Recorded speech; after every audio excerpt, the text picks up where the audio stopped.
the dead come to life? Can a man executed in the electric chair of a state's prison be reborn to wreak vengeance against society? In a moment, you'll hear a weird and fantastic story of a terrible obsession, starring Mary Anderson.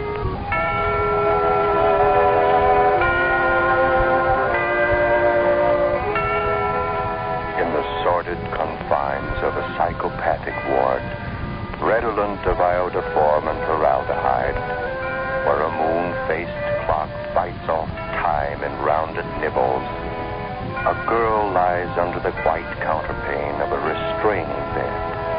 A girl somewhere in her early 20s. She had been found wandering in the streets, her mind enveloped in that darksome mantle that is called amnesia, remembering not even her name. Then at the hospital, that void of darkness was probed by the searching skill of a psychiatrist. She wanted to talk. She had to talk with the same urgency that one must breathe. It was an obsession.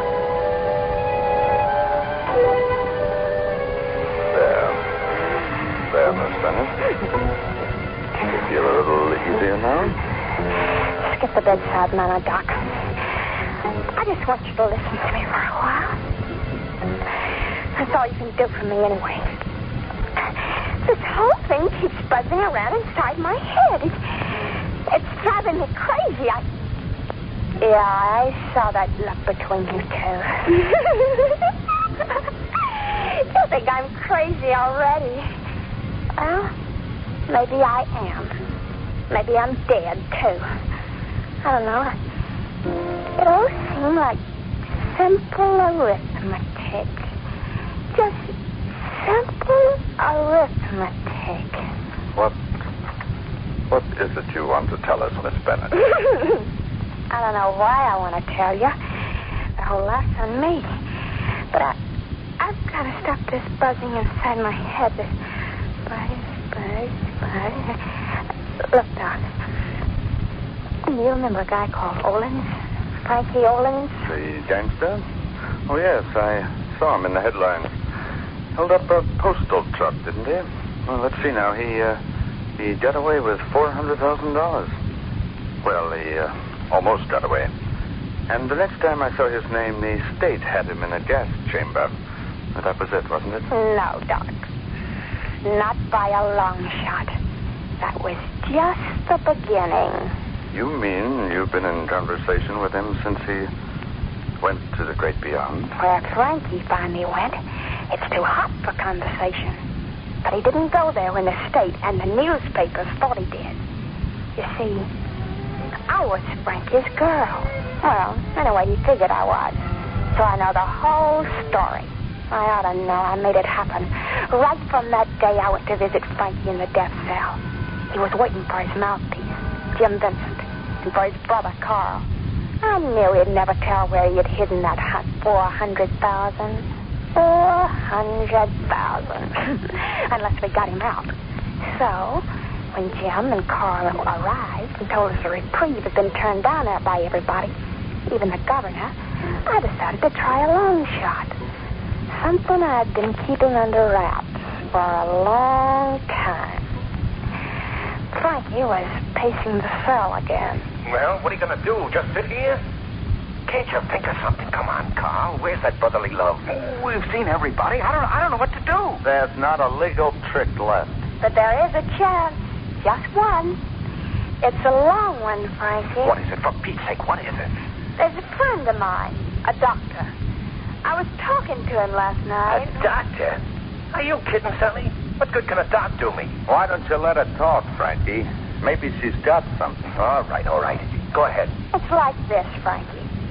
The doctor told me that with the right injections, a man who's been gassed can be brought back to life. Brought back? Sally, what are you giving me? What kind of a double cross is this? Relax, honey.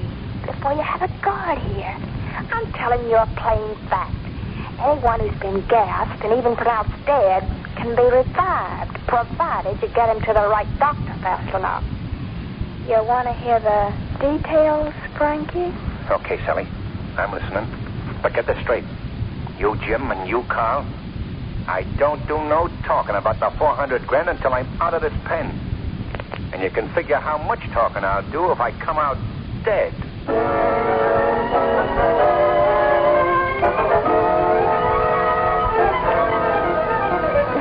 I was laughing at myself all the time, Doc.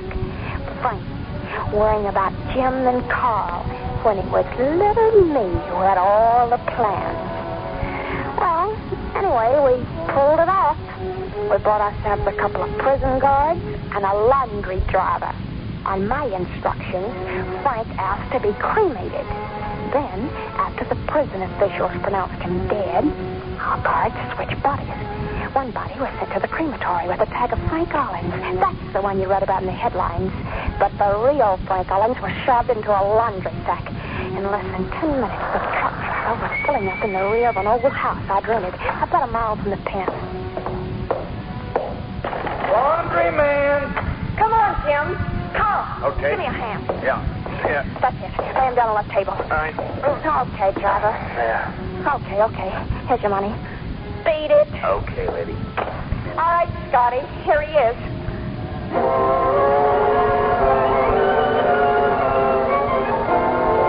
Scotty, he was a doctor friend of mine. He had his apparatus all set up. A tank of oxygen, a pull motor, and a little miracle drug called methylene blue. You can look it up in any medical journal if you're interested. Anyway, Scotty went to work.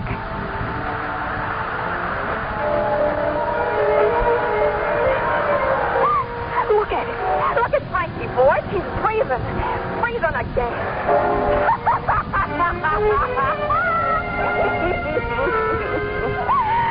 It was like a miracle, all right. But I didn't have no time to think about miracles. Not then, I didn't. I had a neat little plan all worked out. And I had to spring it before Frankie got too much like him old self again. Right now, he was kind of dazed. And what was more important to me, pretty grateful to be seeing light coming through the windows and no bars on them. I can't believe it. I just can't believe it. It's the last thing I remember. I was being strapped to that chair in the gas chamber and then... forget it, Frankie. You're going to be fine now. Oh, you bet I am. Especially when we pull out of here and I pick up the dough. That's going to take a little doing. You leave this house and you'll be spotted in a minute. Well, what do you expect me to do? Put up in here like a hermit? We got a better plan than that. We're going to fix it so you'll never be recognized as Frankie Olins again. Yeah? Oh, how do you mean? Plastic surgery, Frankie. A new face to go with a new life. Well, that's not bad. Not bad. Well, come on, let's do it and get it over with. And the only trouble is we're broke. Shut up, Carl. Sally, what's he giving me? What do you want? An automatic statement of how much it costs to buy your life? All right, here it is. $5,000 for each of the guards, $2,000 for that other stuff, $2,500. You'll get it back with interest. Sure, we trust you, Frankie. Well, then what are you after? Look, honey, it isn't what we're after. It's what we gotta have. Enough of that $400,000 to buy the plastic surgeon and then get us all out of here. But it isn't safe for me to go after it. You said so yourself, Sally. That's right, I did. But, how about one of us going after it? No, I can't. You mean you want to drop the whole thing just after going this far? Well, why won't the surgeon go on the cuff? Maybe he don't believe you got $400,000 buried. Why should he? I had nothing to show him. All right, then. Look, Sally, do you think you could convince him if you had a map to show him? Now you're making sense, Frankie. I don't know whether I am or not, but I'm trusting you, Sally. I'll draw a map of where the dough is, then you use it to sell the dock, see? But get this. Nobody is to leave this joint until I'm ready to leave with him. Is that a deal, Sally? Sure, it's a deal, honey. Now just sit down, and I'll get you a pen and some paper.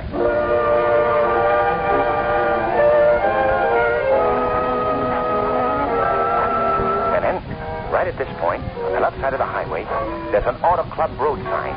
You just pace off 10 yards into the woods from that sign, and that's it. Right next to a big rock. That's fine, Frankie. Here, I'll take that paper. Yeah. How about running up the dock, huh? So we can get this whole thing over with it. Jim. Get your hands up, Frankie. Come on. Now, over against the wall. Sally. You're not going to let him do this to us.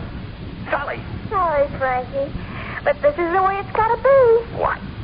Why, you dirty little double-crosser, I'll kick you. I swear I'll kick you. Go on. Get back to the wall. Yeah, that's better. You always were hot-headed, Frankie. Jim, don't do it. She'll only double-cross you like she done me.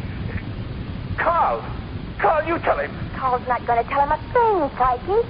It's a simple question of arithmetic. 400 grand divided 4 ways just don't add up to as much as when you divide it among 3. All right, Jim. Wait. For Pete's sake, wait. That map I drew, it ain't on the level. I was trying to trick you. Let me go and I'll show you where it is. No good, Frankie. We were expecting that one. So long, honey. No!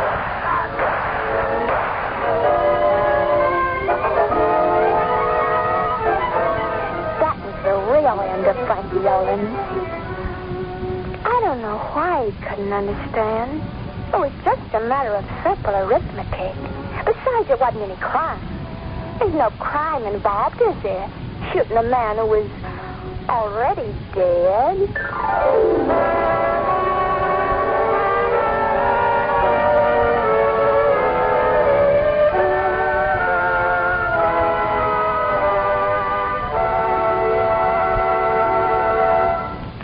No, there is no crime in killing a man who is already dead. No crime to be reckoned with in the courts of mortal men. But what of the crime reflected in the dark mirror of your mind? The hideous crime of your own obsession.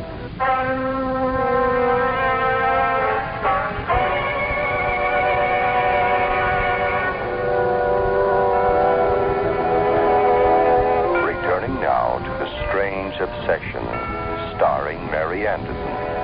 In the white-walled cubicle of the psychopathic ward, the sweep hand of the clock turns silently on its orbit as Sally Bennett's voice knifes through the stillness like a thin blade of a scalpel ripping through membrane. Frank Olins is dead. His debt to society marked paid in full. And somewhere, $400,000 lies waiting for those who can find it. For those whose murder-warped minds will stop at nothing under the compelling influence of obsession. So now there were only 3 of us. We piled into Carl's sedan. Jim, Carl, and me. And we started out. Well, Carl was anxious to get there all right. He drove like one of those high school kids, and I cut down Lizzie. What are you trying to do, Carl? You want to get there, don't you? Exactly, I want to get there. That's why I'd like you to slow down. Take it easy, both of you. All right. Say, why don't we stop at a roadside hotel for the night and go on in the morning? Okay with you, Carl? Well, I think it's crazy, but if that's the way you want it, okay.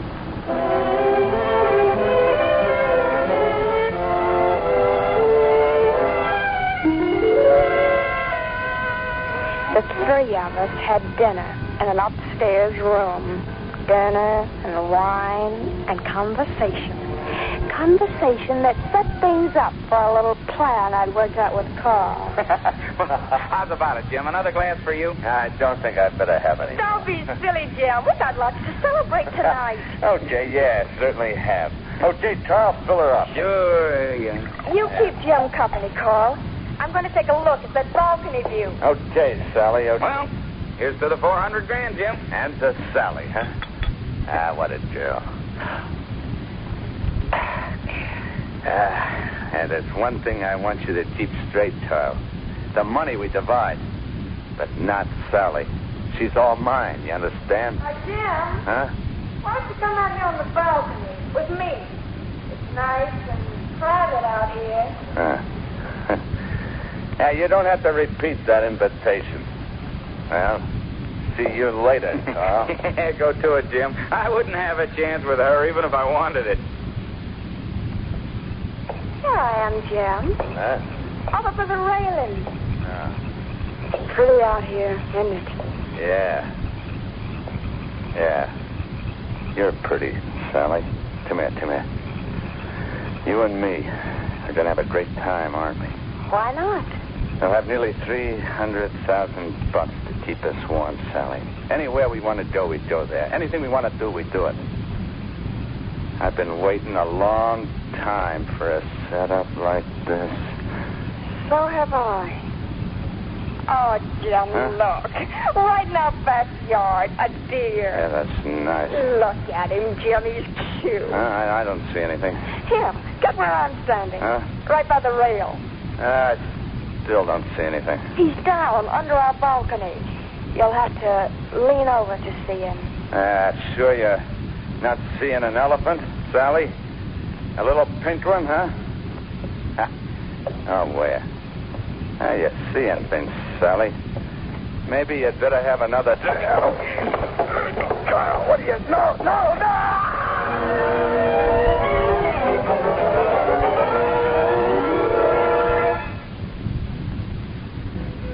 Find that the deceased, James Vincent, met his death from an accidental fall while under the influence of alcohol. Naturally, the other guest understood when Carl and I left immediately after the inquest. We couldn't bear to hang around the scene of a tragedy. Besides, there was a pile of dough waiting to be dug up.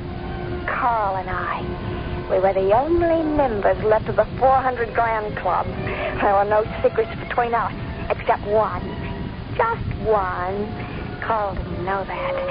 I'd gotten Jim's gun. A girl can't be too careful, you know. It's kind of nice, isn't it? What's that? Two of us alone. You did want it that way. What do you think, Carl? I think the future looks mighty sweet.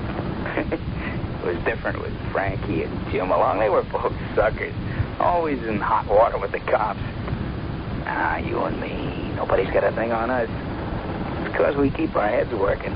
Yeah, and that's why we get... Carl, there it is. Just ahead of us. The road sign of the map. Yeah, you're right. Come on, honey. Get your purse open. Just a minute, Carl.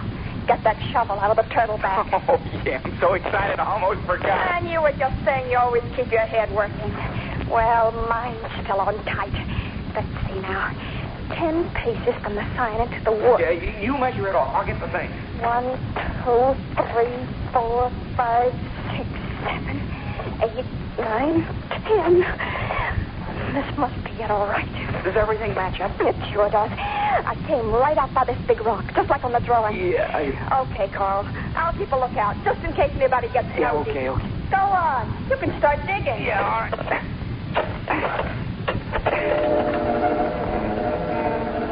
Dig it plenty wide, Carl. No use missing the spot. Don't worry, baby. I'll dig it wide as a grave. I never felt more like working.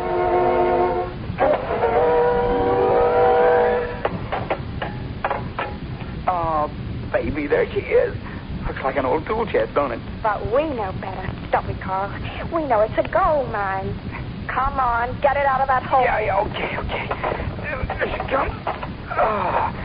Oh, there we are, safe and sound. Oh, now, Sally, now we can...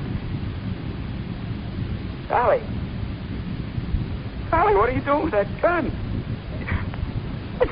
Sally, we're partners, ain't we? There's plenty here for both of us. Please, Sally, don't, please.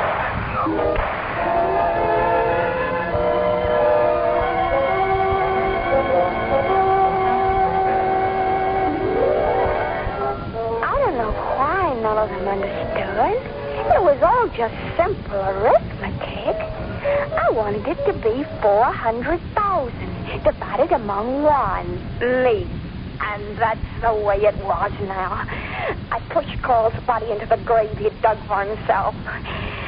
And then I knelt down beside the chest. And I pried it open with a shovel. And that did it. I wondered if the money would be in small bills or big ones. I lifted the lid. There didn't seem to be anything in it. Just torn pieces of newspaper. But there had to be. It just couldn't be empty. Then I found something. An envelope. Sealed. That was it. I tore it open. Do you know what was inside? There was a single dollar bill and a note.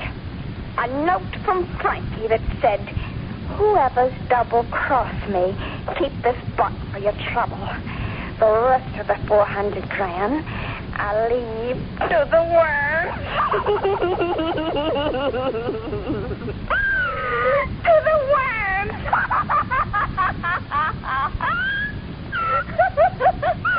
That's funny, Doc. All that money. To the worms.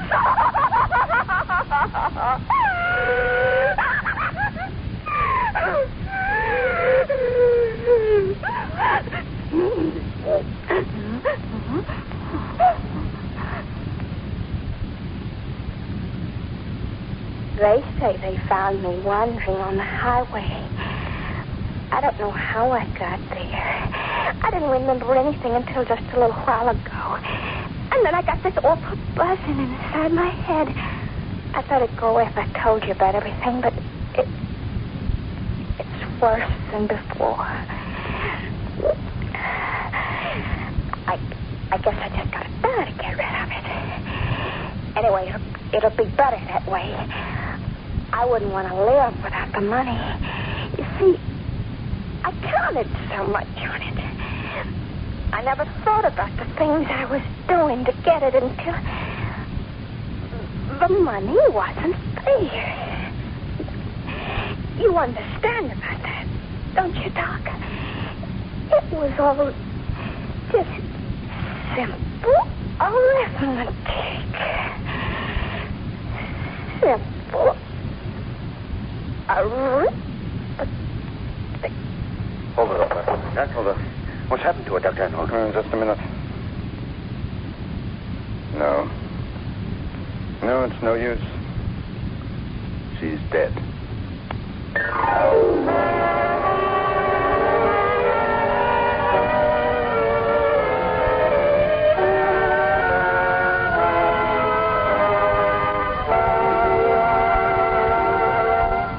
You have been listening to Obsession.